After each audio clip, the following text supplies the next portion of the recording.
Attention SSS pensioners, mahalagang paalala para sa inyo. Magandang araw po sa ating manonood and welcome po muli dito sa ating channel na Just Infos and Updates.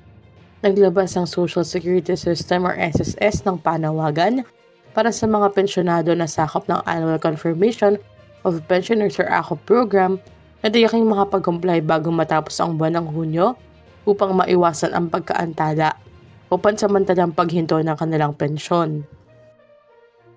Ayon sa SSS, ang mga kinakailangang mag-comply ngayong buwan ng Hunyo ay ang mga sumusunod.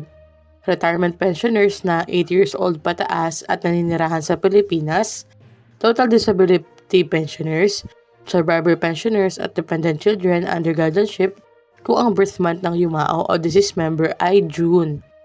Mga pensioners na nasa ibang bansa.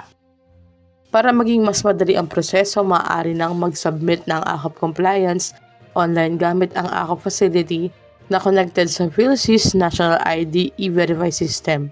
Hindi na kailangan bumiyahe o pumunta sa opisina ng kwalipikado sa online submission. May nakapag-share din po sa ating past videos na natry nila ang facial recognition at mas mabilis lang. May paalala rin ang SSS na ang mga retirement pensioners na naninirahan sa Pilipinas ay nananatiling exempted sa regular na AKAP requirement maliban sa mga kabilang sa mga espesyal na kategoryang nabanggit.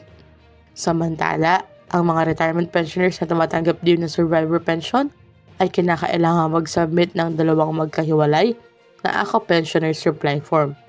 Mahalaga pong tandaan na ang hindi pagsasubmit na kinakailangang AKAP compliance sa itinakdang panahon ay maaaring magresulta sa suspension ng pensyon hanggang makumpleto ang verification ng pensioner.